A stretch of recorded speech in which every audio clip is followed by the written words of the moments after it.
Bienvenidos una vez más a Siempre con Dios. Me alegra profundamente que hoy podamos encontrarnos para reflexionar sobre un tema que pocas veces se explica con claridad, pero que forma parte de la vida de muchos matrimonios cristianos. Les pido que escuchen este mensaje con serenidad, con un corazón abierto y con el deseo sincero de comprender mejor la voluntad de Dios. Lo que vamos a compartir hoy no busca señalar a nadie ni despertar temor. Busca iluminar la conciencia a la luz de la enseñanza de la Iglesia y ayudar a quienes desean vivir su matrimonio con mayor fidelidad y amor. Escúchenme con atención, hermanos, porque lo que compartiré hoy sorprenderá a muchas personas.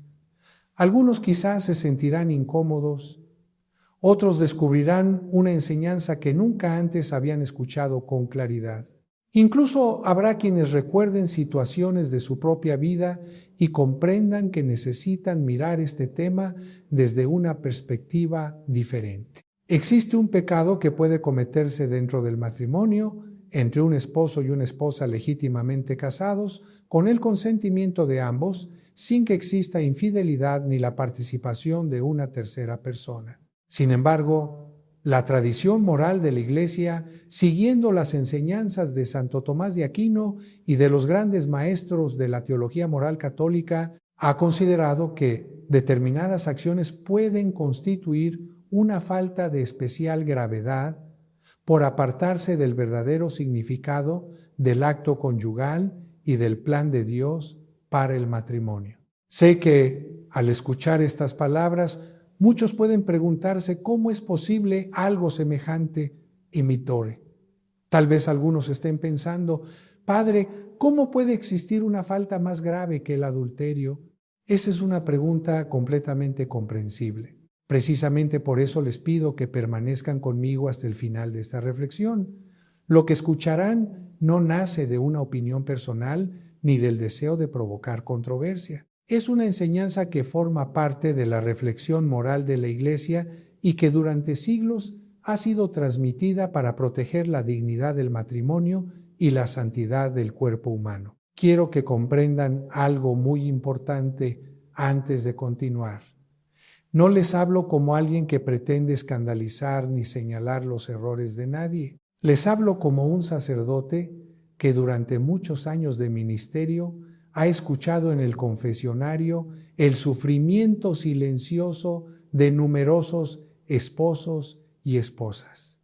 Personas buenas, creyentes y con un sincero deseo de agradar a Dios, pero que durante mucho tiempo vivieron con dudas porque nunca recibieron una formación clara sobre este aspecto de la vida cristiana. Muchos de ustedes aprendieron desde pequeños la importancia de los mandamientos, de la Santa Misa, de la confesión, de la Eucaristía y de la oración. Sin embargo, muy pocos tuvieron la oportunidad de recibir una enseñanza profunda sobre la belleza, la responsabilidad y la santidad de la intimidad matrimonial según la fe católica. Ese vacío ha provocado que muchas generaciones intenten comprender este tema únicamente a partir de lo que ofrece la sociedad actual, dejando de lado la riqueza espiritual que la Iglesia ha custodiado durante siglos. Vivimos en un tiempo en el que muchas ideas sobre el matrimonio y la sexualidad llegan constantemente a través del entretenimiento, de las redes sociales, de la pornografía y de una cultura que con frecuencia presenta una visión muy distinta del proyecto de Dios. Sin darse cuenta, muchos matrimonios terminan aceptando esas ideas como normales sin preguntarse si realmente están en armonía con la enseñanza cristiana. Por eso quiero hacerles una pregunta muy personal. Imaginen por un momento que estamos conversando tranquilamente como si estuviéramos frente a frente después de la Santa Misa. ¿Alguna vez han sentido en lo más profundo de su conciencia que había aspectos de su vida matrimonial sobre los que nunca recibieron orientación? ¿Han experimentado alguna inquietud interior sin saber cómo expresarla o sin encontrar el momento para hablarla con un sacerdote? Si esa pregunta ha despertado algo en su corazón, sepan que no están solos. Son muchas las personas que viven esa misma incertidumbre y que buscan comprender mejor la voluntad de Dios para su matrimonio. Si lo desean, pueden escribir en los comentarios una frase sencilla como: Padre, deseo comprender mejor la enseñanza de la Iglesia. Ese pequeño gesto puede animar a otros matrimonios que también están buscando respuestas y quizá llevan mucho tiempo pensando que eran los únicos con esas dudas. Antes de continuar, quiero pedirles un favor muy especial. Si sienten que esta reflexión puede ayudarles a crecer en su vida de fe y fortalecer su matrimonio, suscríbanse a Siempre con Dios y activen las notificaciones para acompañarnos en cada nueva enseñanza. También los invito a compartir este video con otros matrimonios, con un hijo que acaba de casarse, con unos amigos de la parroquia o con cualquier pareja que pueda beneficiarse de esta reflexión. Nunca sabemos cuándo Dios puede servirse de una palabra compartida con amor para iluminar un hogar, fortalecer una familia y ayudar a un matrimonio a vivir con mayor fidelidad el hermoso camino que el Señor ha preparado para ellos. Déjenme contarles, sin dar nombres, sin revelar identidades, porque el secreto de confesión es sagrado y lo respeto con toda mi vida sacerdotal, algunos casos que me ha tocado acompañar a lo largo de estos años de ministerio. Hace un tiempo llegó a mi confesionario una mujer casada por la iglesia, desde hacía más de 20 años madre de 3 hijos, que me confesó entre lágrimas que su esposo, influenciado por lo que había visto en internet, le había pedido durante años practicar ciertos actos en la intimidad que ella sentía en el fondo de su alma que no estaban bien, aunque él insistía en que entre esposos todo estaba permitido porque ya no había pecado en el matrimonio. Ella cedió por miedo a perderlo, por miedo a que él buscara satisfacción en otro lugar, y durante años cargó una sensación de suciedad espiritual que no sabía cómo explicar porque nadie le había enseñado que existían límites incluso dentro del sacramento del matrimonio.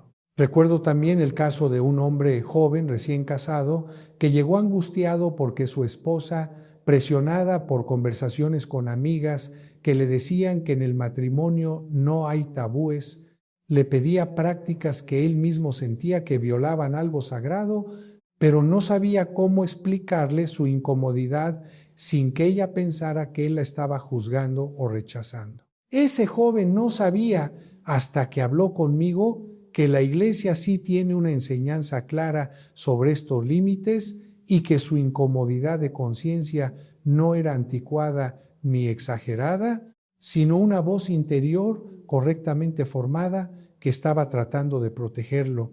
Y recuerdo el caso de un matrimonio, ambos ya mayores, con más de 30 años de casados, que llegaron juntos a pedirme consejo, porque después de escuchar una prédica sobre la santidad del cuerpo, se dieron cuenta con horror de que durante años habían normalizado en su intimidad prácticas que la tradición moral de la Iglesia siempre había considerado gravemente pecaminosas. Vinieron con el corazón roto, no porque yo los condenara, sino porque ellos mismos, al conocer la verdad, sintieron el peso de lo que habían vivido sin saberlo.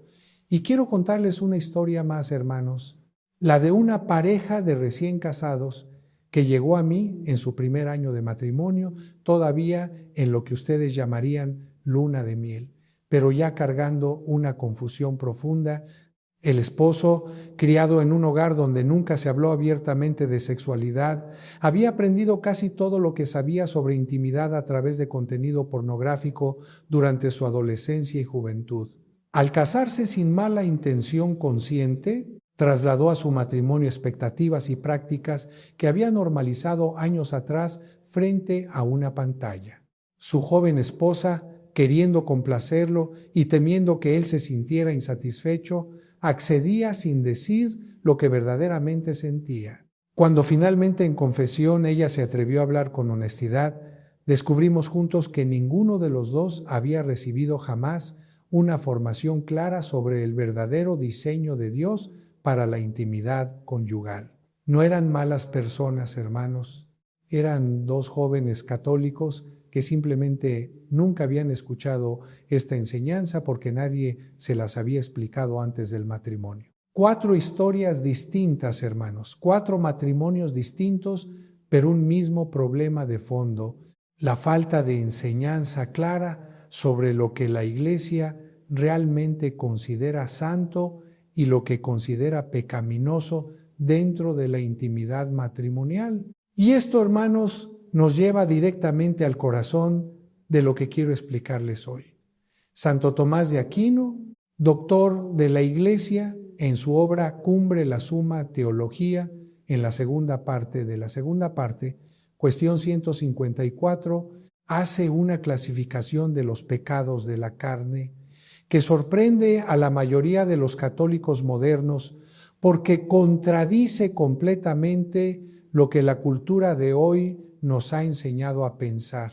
Santo Tomás explica que dentro de los pecados de lujuria existe una jerarquía de gravedad y que los pecados que él llama contra naturam, es decir, pecados contra la naturaleza, contra el orden mismo que Dios estableció para el uso del cuerpo humano, son más graves que la fornicación, más graves que el adulterio e incluso más graves que el incesto entre parientes lejanos. ¿Por qué, hermanos? Escúchenme con atención porque esto es fundamental para entender todo lo demás. El adulterio, explica la tradición moral católica, es un pecado grave porque viola el pacto matrimonial, porque hiere a otra persona, porque rompe la confianza y la justicia debida al cónyuge. Es, en ese sentido, un pecado contra el prójimo y contra la institución sagrada del matrimonio. Pero los pecados que van contra el orden natural del cuerpo, hermanos, son pecados que van directamente contra Dios mismo, contra Dios como autor de la naturaleza, contra el diseño que Él mismo estableció desde la creación para el uso recto de la sexualidad humana. Es, en palabras de Santo Tomás, una ofensa más directa contra Dios, porque no solamente se falta la justicia debida a otra persona, sino que se rechaza el orden mismo que Dios impreso en la naturaleza humana. Por eso, hermanos, aunque suene contraintuitivo, la tradición moral de la Iglesia ha sostenido durante siglos que ciertos actos contra el orden natural, aunque se cometan dentro del matrimonio legítimo, entre esposos válidamente casados, con pleno consentimiento mutuo, son objetivamente más graves ante Dios que el adulterio mismo. San Alfonso María de Ligorio, doctor de la Iglesia y patrono de los confesores, dedicó buena parte de su teología moralis precisamente a explicar con claridad pastoral estos principios a los sacerdotes que debían orientar a los fieles en el confesionario. Él insistía en que el confesor debía explicar estas verdades con delicadeza, sin escalizar, pero también sin omitirlas por comodidad, porque callar la verdad sobre estos temas dejaba a los matrimonios católicos vulnerables ante las corrientes de su tiempo, que ya entonces buscaban normalizar toda práctica sexual bajo el pretexto de la libertad conyugal. Lo que San Alfonso enseñaba hace más de 2 siglos, hermanos, resuena hoy con una vigencia asombrosa en una época donde la industria del entretenimiento y la pornografía han normalizado a una escala jamás vista en la historia prácticas que la sabiduría moral católica siempre reconoció como contrarias al orden natural. Y quiero explicarles algo más sobre esta jerarquía de gravedad que estableció Santo Tomás, porque entenderla nos ayuda a comprender el corazón mismo de esta enseñanza. Santo Tomás distinguía entre pecados que él llamaba secundo, es decir, pecados que atentan contra el modo recto del acto en sí mismo, sin cambiar su naturaleza, como la fornicación entre solteros o el adulterio entre casados con un tercero, y pecados contra naturam, que cambian la naturaleza misma del acto, apartándolo por completo del fin para el cual Dios lo diseñó. En los primeros, explica Santo Tomás, el acto conserva su estructura natural, aunque se cometa fuera del contexto debido. En los segundos, la estructura misma del acto se abandona. Por eso insistía el doctor Angélico, estos últimos son los más graves entre todos los pecados de lujuria porque representan un rechazo más radical y más directo del plan del Creador.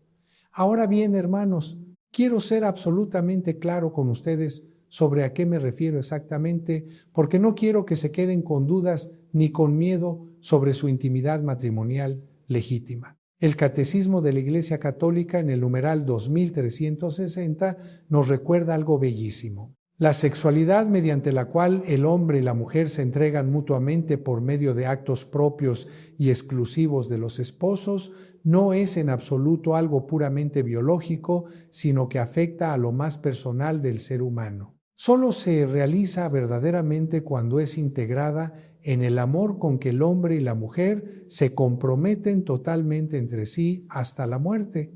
Y en el numeral 2362, el Catecismo nos enseña con ternura que la sexualidad es fuente de alegría y de placer cuando se vive dentro del designio de Dios. La Iglesia, hermanos, no condena la intimidad conyugal, no condena el placer entre esposos, no condena la ternura ni la pasión dentro del matrimonio. Todo lo contrario, la Iglesia celebra la unión conyugal como uno de los dones más hermosos que Dios le dio a la humanidad. De hecho, hermanos, quiero que quede muy claro. El Cantar de los Cantares, ese libro precioso de la Sagrada Escritura, celebra con una poesía apasionada y sensual el amor entre los esposos, sin ninguna vergüenza, sin ninguna represión. La Iglesia jamás ha enseñado que el cuerpo sea malo, ni que el placer conyugal sea sospechoso. San Juan Pablo, en sus catequesis sobre la teología del cuerpo, dedicó años enteros a explicar con una profundidad teológica extraordinaria la belleza del cuerpo humano como lenguaje del amor, como signo visible de una realidad invisible, el don total de una persona a otra. Por eso, cuando hablamos hoy de límites establecidos por Dios, no estamos hablando de represión, hermanos. Estamos hablando de un mapa que nos ayuda a vivir plenamente lo que nuestro cuerpo está diseñado para expresar el amor total, fiel y fecundo entre esposo y esposa. Lo que la tradición moral católica sí ha señalado con firmeza, siguiendo el testimonio constante de las Escrituras y de los padres de la Iglesia, es que el acto conyugal, para ser conforme al designio divino, debe respetar la estructura natural que Dios estableció. Aquella que une en un mismo acto el significado unitivo y el significado procreador, tal como lo enseñó con tanta claridad el Papa San Pablo VI en su encíclica Humanae Vitae, y que reafirmó después San Juan Pablo II en sus catequesis sobre la teología del cuerpo. Cuando los esposos, por presión cultural, por influencia de la pornografía o simplemente por ignorancia de la enseñanza moral católica, sustituyen el acto conyugal natural por prácticas que separan intencionalmente la intimidad de ese diseño original, específicamente aquellas que buscan el placer a través de partes del cuerpo que Dios no destinó para la unión conyugal, la moral católica tradicional, siguiendo a San Alfonso María de Ligorio, patrono de los confesores y moralistas, ha enseñado que ahí se comete un pecado grave contra la castidad conyugal, un pecado que precisamente por ir contra el orden natural mismo reviste una gravedad especial. Quiero detenerme aquí, hermanos, porque sé que esto puede sonar duro, incluso confuso, para quienes nunca habían escuchado esta enseñanza. Y por eso quiero explicarles el porqué detrás de esta doctrina, no solo el qué. Dios, cuando diseñó el cuerpo humano, no lo hizo al azar. Hermanos, cada parte del cuerpo tiene un propósito, una finalidad querida por el Creador. El acto conyugal fue diseñado por Dios con una estructura específica que permite al mismo tiempo la unión íntima de los esposos y la posibilidad de la vida nueva. Cuando esa estructura se abandona deliberadamente por prácticas que excluyen intencionalmente ese diseño, no se trata simplemente de una preferencia sexual sin consecuencias, sino de una decisión que, según la tradición moral católica, se aparta del orden que Dios mismo trazó para la sexualidad humana.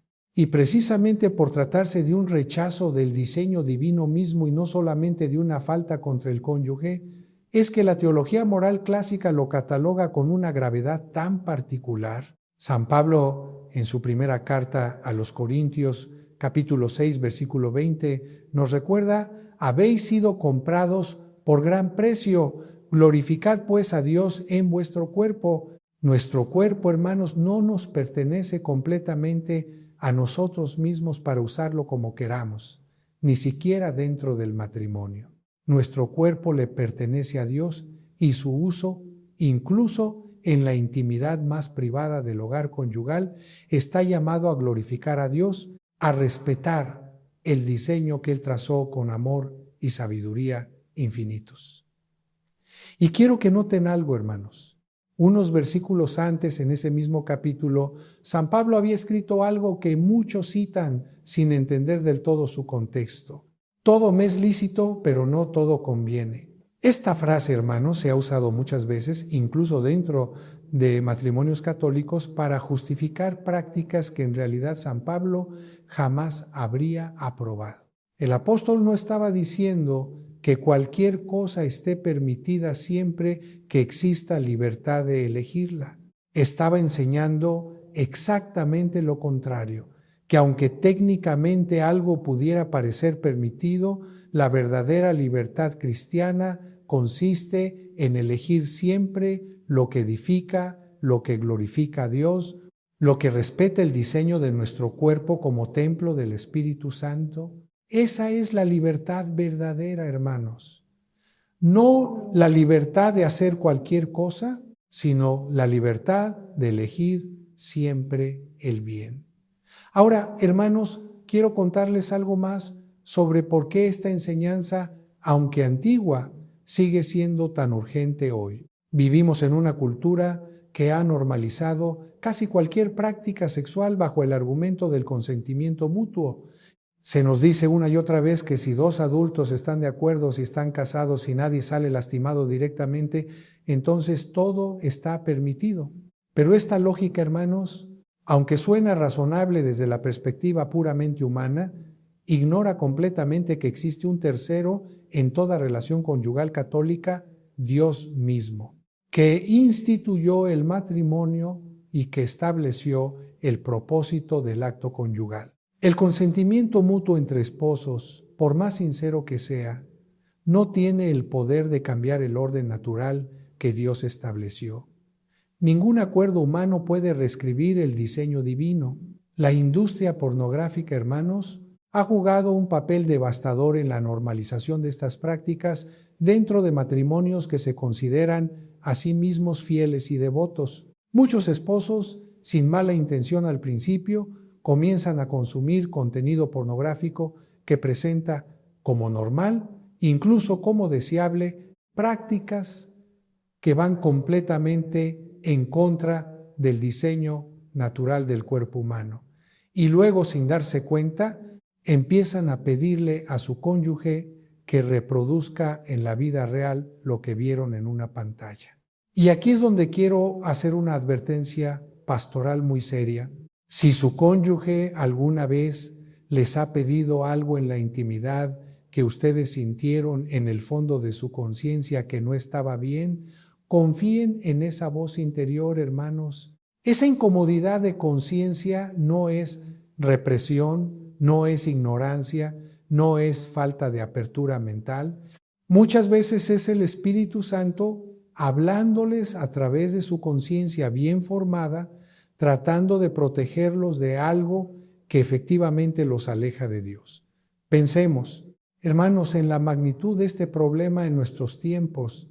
Los estudios sobre consumo de contenido pornográfico muestran que millones de personas, incluidos muchísimos católicos practicantes, consumen este tipo de contenido de manera regular, muchas veces desde la adolescencia, mucho antes de recibir cualquier formación seria sobre la sexualidad según el plan de Dios.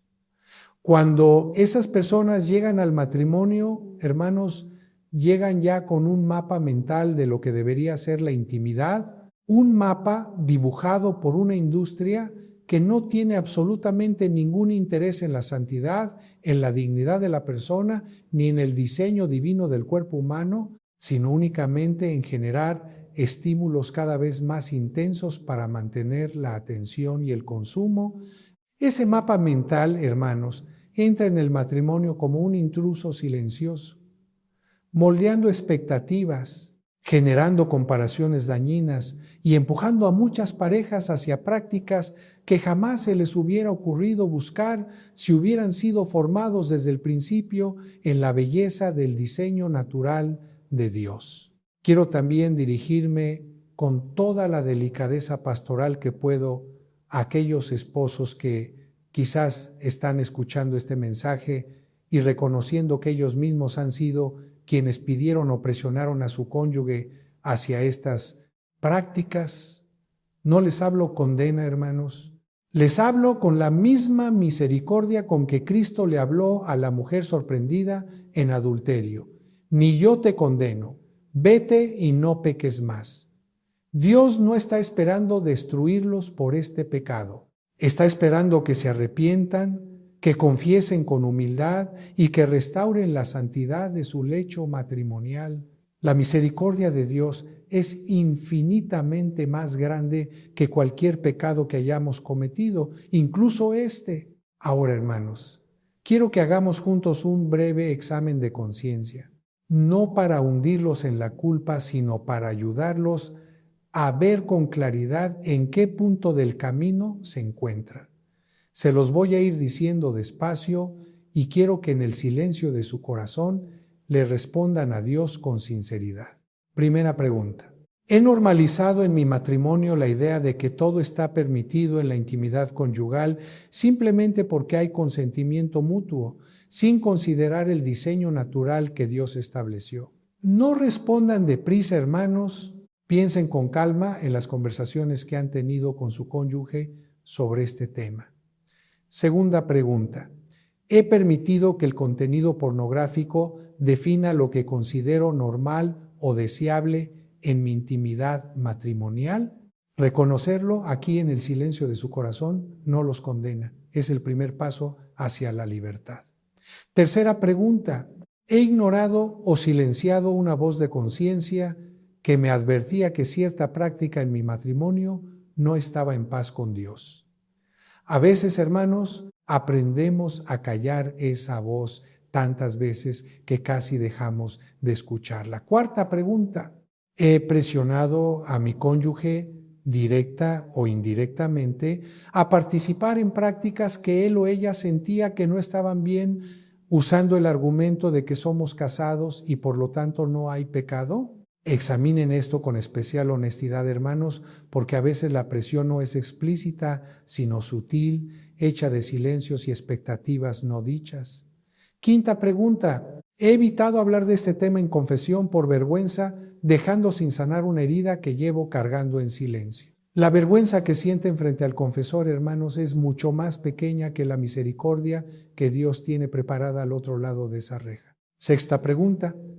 ¿Entiendo verdaderamente que mi cuerpo, incluso dentro del matrimonio, le pertenece a Dios y está llamado a glorificarlo? Esta pregunta, hermanos, es el fundamento de todas las demás. Séptima pregunta.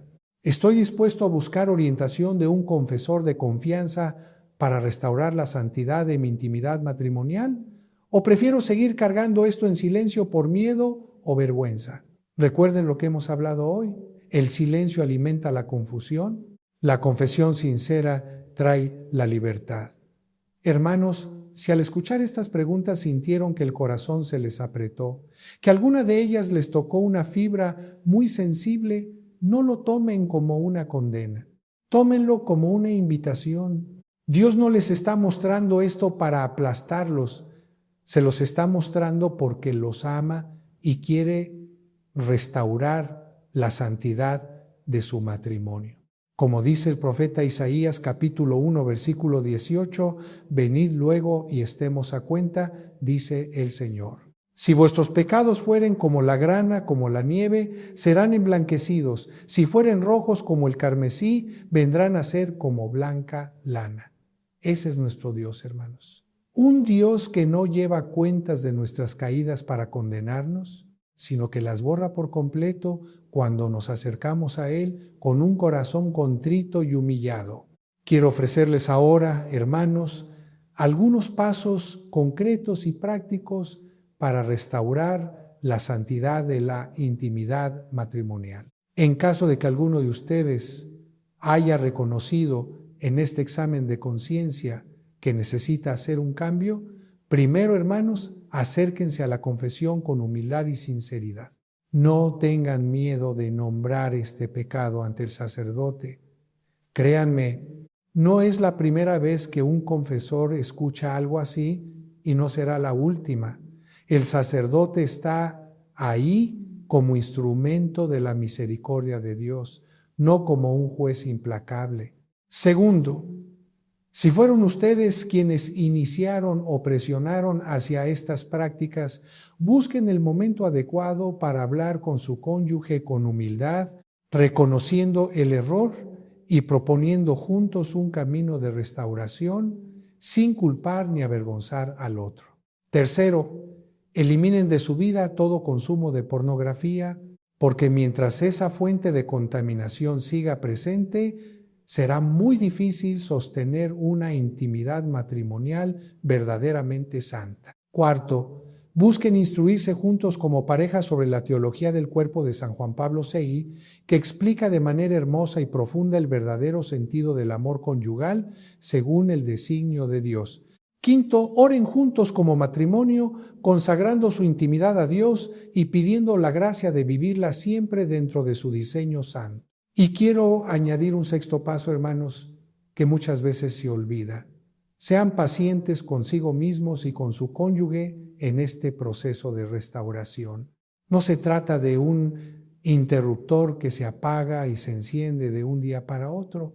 Si durante años han vivido su intimidad de una manera, es normal que el camino de regreso al diseño natural tome tiempo, requiera conversaciones honestas y a veces incluso genere cierta tensión mientras ambos aprenden a redescubrir su unión conyugal desde una perspectiva nueva. No se desesperen si el proceso no es inmediato, hermanos. Lo importante es la dirección del camino, no la velocidad con que se recorre. Y séptimo, sienten que este tema les genera confusión, ansiedad o dificultad para dialogar como pareja, no duden en buscar, además del confesor, un consejero matrimonial católico que pueda acompañarlos con la sensibilidad pastoral necesaria para estos temas tan delicados. Quiero también recordarles, hermanos, que la Iglesia no busca con esta enseñanza limitar la alegría ni la pasión dentro del matrimonio. Todo lo contrario, San Juan Pablo II enseñaba que quienes viven la intimidad conyugal dentro del verdadero designio de Dios experimentan una libertad y una profundidad de unión mucho mayores que quienes buscan el placer separado de ese diseño. Porque el amor conyugal vivido según el plan de Dios integra el cuerpo, el corazón y el alma en una sola entrega total, mientras que las prácticas contrarias al orden natural, aunque puedan producir una sensación placentera momentánea, dejan alma con una sensación de vacío, de fragmentación, de algo que no termina de estar completo.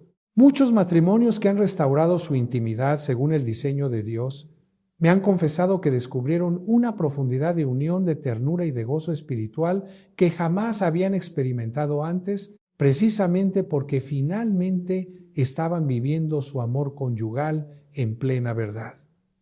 Recuerdo especialmente el testimonio de aquel matrimonio joven del que les hablé al principio, el que llegó a mí en su primer año de casados, sin saber que existía esta enseñanza, después de varios meses de acompañamiento espiritual, de confesión sincera y de un verdadero esfuerzo por conocer juntos la teología del cuerpo, regresaron a agradecerme no por haberles señalado un pecado, sino por haberles abierto los ojos a una manera de amarse que ellos mismos describieron como mucho más real, mucho más nuestra, mucho más profunda que lo que habían vivido antes. Ese testimonio, hermanos, me confirma una y otra vez que esta enseñanza, lejos de ser una carga, es en realidad una liberación, un mapa hacia la plenitud que Dios diseñó desde el principio para el amor entre esposo y esposa. Y quiero decirles algo más, hermanos, algo que a veces se nos olvida en medio de toda esta enseñanza doctrinal. Dios diseñó el matrimonio para que fuera fuente de gozo, no de angustia. Si después de escuchar este mensaje sienten temor de que su intimidad matrimonial esté llena de pecados en cada rincón, quiero tranquilizarlos. La inmensa mayoría de la vida conyugal, vivida con amor, ternura, entrega mutua y respeto por el diseño natural, es completamente santa y agradable a Dios. No se trata de vivir con escrúpulos, contando cada gesto con miedo. Se trata simplemente de conocer con claridad y sin vergüenza cuáles son los límites que Dios estableció para vivir dentro de ellos con libertad y confianza, sabiendo que ahí, precisamente ahí, está la verdadera plenitud del amor conyugal. Quiero cerrar este mensaje ofreciéndoles algunos sacramentales que la tradición de la Iglesia ha usado siempre como apoyo en la santificación del matrimonio. Bendigan su hogar y su recámara matrimonial con agua bendita, especialmente después de haber restaurado su intimidad según el diseño de Dios.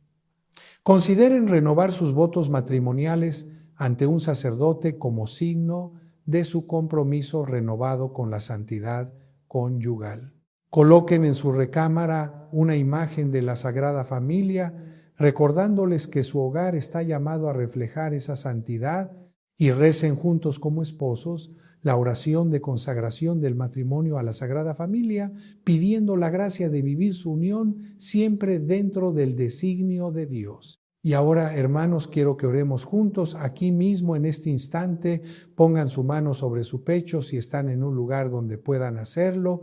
Cierren los ojos si van manejando, no lo hagan y sencillamente escuchen con el corazón abierto. Señor Jesucristo, que instituiste el matrimonio como signo de tu propia unión con la Iglesia, ven hoy a sanar y a santificar nuestra intimidad conyugal. Reconocemos delante de ti que por ignorancia, por presión cultural o por debilidad, quizás hemos vivido nuestra unión de maneras que no honraban plenamente el diseño que tú estableciste.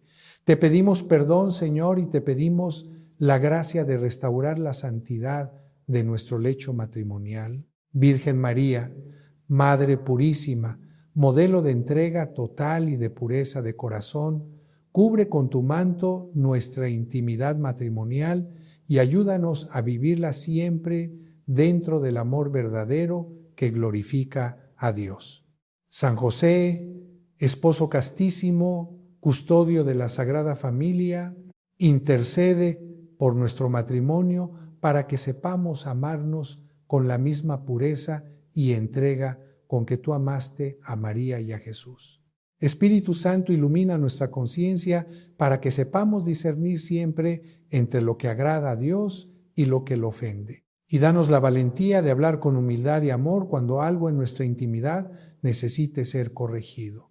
Y a ti, Padre eterno, te entregamos nuestro matrimonio entero, confiando en tu misericordia infinita, sabiendo que quieres para nosotros no la angustia ni la vergüenza, sino la plenitud del amor verdadero. San Alfonso María de Ligorio, patrono de los confesores, intercede por todos los sacerdotes que acompañamos matrimonios en este camino, para que sepamos hablar siempre con la verdad y con la misericordia que Cristo nos enseñó. San Juan Pablo Seguí, que nos regalaste una comprensión tan hermosa del cuerpo humano y del amor conyugal, ruega por todos los matrimonios que están descubriendo hoy quizás por primera vez esta enseñanza. Ayúdanos desde el cielo a recibirla no con miedo, sino con la alegría de quien descubre un tesoro escondido en el campo de su propia vocación matrimonial. Amén. Carraspeo, Señor, te presento también a esos matrimonios que quizás en este mismo momento están sintiendo el peso de esta enseñanza sin saber cómo comenzar a restaurar su intimidad. Dale, Señor, la valentía de acercarse a la confesión, la humildad para hablar entre esposos con amor y sin culpas, y la esperanza de saber que ningún pecado, por más grave que la teología moral lo clasifique, está fuera del alcance de tu misericordia infinita. Y a mí, Señor, dame la valentía pastoral de seguir enseñando esta verdad con caridad, sin suavizarla para agradar al mundo, pero también sin endurecerla hasta convertirla en un peso imposible de cargar. Amén. Hermanos, antes de despedirme, quiero recordarles una vez más, si este mensaje les ha tocado el corazón, suscríbanse a este canal, compartan este video con ese matrimonio que ustedes saben que necesita escuchar esta enseñanza. Y no dejen de escribir en los comentarios si sintieron que este mensaje era exactamente para ustedes. Recuerden que la santidad del matrimonio no se construye de golpe, se construye paso a paso, con humildad, con confesión sincera y con la disposición constante de dejarse guiar por el diseño de amor que Dios trazó desde el principio para el hombre y la mujer. Quiero que se lleven de este video algo muy concreto, hermanos. No solamente palabras que se olvidan al día siguiente. Si reconocieron durante este examen de conciencia que necesitan hacer un cambio en su intimidad matrimonial, no esperen a la próxima Semana Santa para confesarse. Busquen un confesor esta misma semana, hablen con sinceridad y comiencen hoy mismo el camino de restauración de la santidad de su hogar. Y si al escuchar esta reflexión descubrieron con alegría que su vida matrimonial ha procurado respetar el plan que Dios estableció para el matrimonio, den gracias al Señor con un corazón humilde. Reconozcan que esa fidelidad también es un regalo de su gracia. No permitan que ese agradecimiento se transforme en orgullo.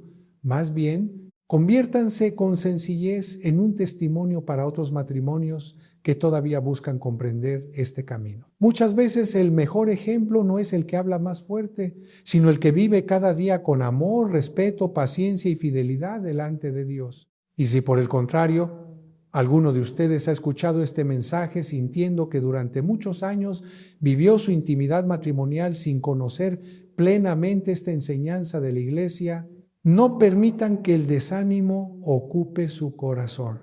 Quizá en este momento piensen que ha pasado demasiado tiempo o que ya no tiene sentido cambiar. Pero quiero decirles, con toda la confianza puesta en la misericordia de Cristo y en la autoridad que Él ha confiado a su Iglesia, que nunca es demasiado tarde para comenzar de nuevo. Mientras Dios concede vida, siempre existe un camino abierto hacia la conversión. Nuestro Señor nunca deja de recibir a quien vuelve a Él con un corazón sincero. El Evangelio nos recuerda en la parábola de los obreros de la última hora, narrada por San Mateo en el capítulo 20, que Dios recompensa con la misma generosidad a quien responde a su llamada al final del día que a quien comenzó desde las primeras horas de la mañana. Esa enseñanza nos revela la inmensidad de su misericordia. Dios no se alegra recordando nuestros errores. Se alegra cuando un hijo decide regresar a su amor.